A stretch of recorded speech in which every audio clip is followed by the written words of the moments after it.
Au nom du Père et du Fils et du Saint-Esprit, Amen. Grande joie d'être là avec toi en ce mardi 13 août. Aujourd'hui, nous célébrons Saint Pontien, pape, et Saint Hippolyte, prêtre martyr. Le prêtre romain Hippolyte, théologien de renom, s'était érigé en chef d'une communauté dissidente. Lors de la persécution de Maximin, il fut déporté en Sardaigne avec le pape Pontien. Soumis aux travaux forcés, ils moururent l'un et l'autre en martyrs du Christ. On célèbre en ce jour le transfert de leurs restes à Rome. La première lecture d'aujourd'hui, c'est Ézéchiel chapitre 2, à partir du verset 8. « Et toi, fils d'homme, écoute ce que je vais te dire.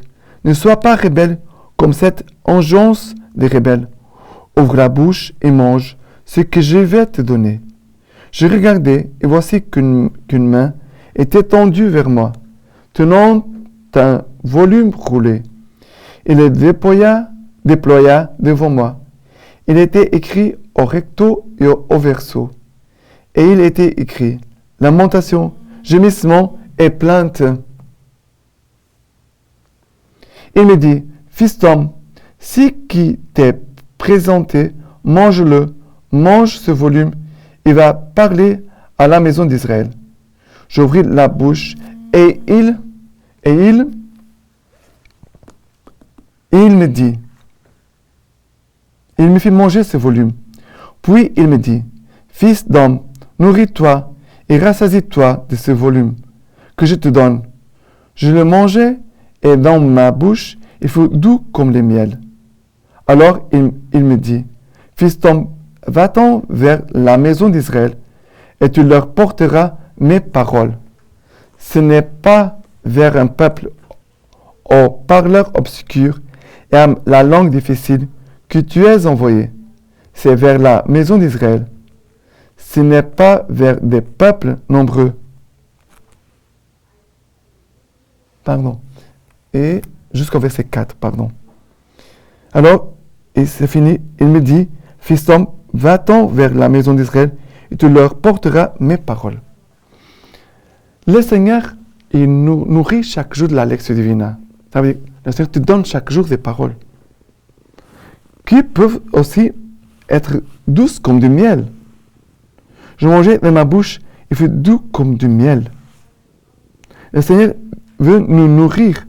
Nourris-toi, rassasie-toi de cette parole que je te donne. Le Seigneur veut vraiment nous nourrir, nous rassasier. Mais cette parole que nous recevons chaque jour, c'est une parole que nous recevons, mais qui doit continuer son chemin.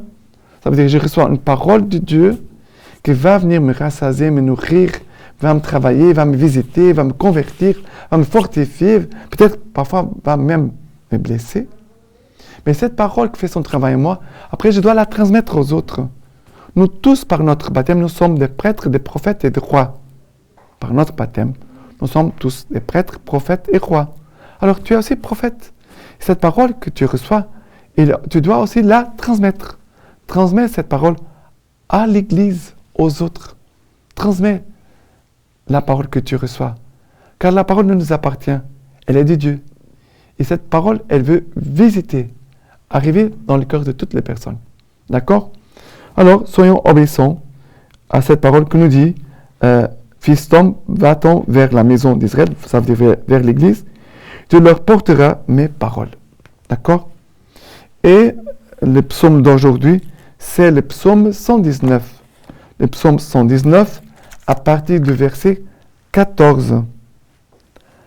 Dans la voix de ton témoignage, je jubile plus qu'en toute richesse. Ton témoignage, voilà mes délices. Tes volontés, mes conseillers. Un bien pour moi que la loi de ta bouche, plus de millions d'or et d'argent. Plus que millions d'or et d'argent. Quelle est douce à mon palais ta promesse, plus que le miel à ma bouche. Ton témoignage est à jamais mon héritage, Il est la joie de mon cœur. Alors ici, nous trouvons la parole témoignage. Ici, dès le début, dans la voix de ton témoignage, voilà mes délices. Mes témoignages, ça veut dire tes paroles, les paroles du Seigneur.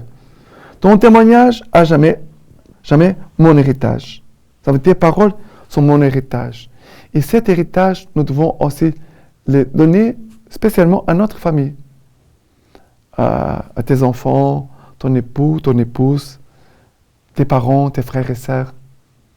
Ça veut dire nous devons donner ce témoignage, ça veut dire cette parole, c'est une parole de vie éternelle. C'est une parole qui est chemin, vérité et vie. Cette parole qui est une parole de vie éternelle. C'est une parole de résurrection, qui est une parole toute puissante. Nous devons la recevoir, mais nous devons la laisser aussi aux autres comme héritage. Et aussi, cette parole qui est joie, la joie de ton cœur, de notre cœur. D'accord? Et maintenant, l'évangile d'aujourd'hui, c'est Matthieu chapitre 18, à partir du verset 1. Nous dit ceci. À ce moment, les disciples s'approchèrent de Jésus et dirent, « Qui donc est le plus grand dans le royaume des cieux ?» Il appela à lui un petit enfant, le plaça au milieu d'eux et dit, « En vérité, je vous le dis, si vous ne retournez à l'état des enfants, vous n'entrerez pas dans le royaume des cieux. Qui donc se fera petit comme ces petits enfants-là? Celui-là est le plus grand dans le royaume des cieux. Quiconque accueille un petit enfant, tel que lui, à cause de mon nom, c'est moi qu'il accueille. » Et après, ça continue, verset 10. « Gardez-vous de mépriser aucun de ces petits, car je vous le dis, leurs anges aux cieux voient constamment la face de mon Père qui est aux cieux. » Et après, le verset 12. « Si ton frère vient à pécher, va le trouver et reprends-le seul à seul. Si t'écoutes, tu auras gagné ton frère. S'il n'écoute pas, prends encore avec toi un ou deux autres, pour que toute affaire soit décidée sur la parole de 2 ou 3 témoins. S'ils refusent de les écouter, dis-le à la communauté. Et s'ils refusent d'écouter même la communauté, qu'ils soient pour toi comme les païens et les publicains. À votre avis, verset 12, à votre avis, si un homme possède 100 brebis et qu'une d'elles vient à s'égarer, ne va-t-il pas laisser les 99 autres sur les montagnes pour s'en aller à la recherche de l'égarer? Et s'il parvient à la retrouver, en vérité, je vous le dis, il tire plus de joie d'elle que des 99 qui ne se sont pas égarés. Ainsi, on ne veut pas, chez votre Père qui est aux cieux, qu'un seul de ces petits se perde. Alors, ici concerne les petits, avoir un cœur d'enfant, pour recevoir la parole de Dieu comme un enfant, pour entrer dans les royaumes des cieux, il faut ressembler à l'enfant. Il faut ressembler les enfants. Les enfants écoutent la parole de Dieu avec foi, sans faire beaucoup de comparaisons, de raisonnements, des doutes. Aujourd'hui, dans le monde, il y a beaucoup de paroles qui veulent enlever de la parole de Dieu toute la force de la divinité, toute la force divine. Ils veulent réduire la parole de Dieu comme si c'était un livre quelconque, comme tous les autres livres. Nous devons faire très attention. Nous nous approchons de la parole de Dieu avec foi. Nous accueillons la parole de Dieu avec foi. Et bien sûr, on doit comprendre le langage de Jésus, le langage de son époque, de sa culture. Mais on ne peut pas réduire la parole de Dieu à des pensées seulement humaines. Sans force, parce que la parole de Dieu, elle a une puissance divine, une force divine. Et si nous accueillons cette force divine, elle va nous aider à acquérir la parole de Dieu comme un enfant, à aimer les petits, ne pas les mépriser, ne pas les scandaliser, mais aussi avoir cette force pour aller chercher les brebis perdues de la maison d'Israël. Ça veut dire les petits qui peut-être sont perdus dans le chemin et que le Seigneur nous attend d'aller les chercher pour les reconduire à nouveau vers l'Église. Mais c'est le travail de la parole que nous recevons et qui façonne en toi un cœur d'enfant.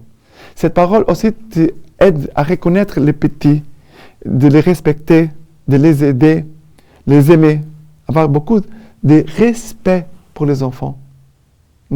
Et tous ceux qui sont les petits, les pauvres, ceux qui les montrent méprise, nous ne devons pas mépriser. Mais aussi cette parole qui va nous conduire vers la mission, vers les autres. D'accord?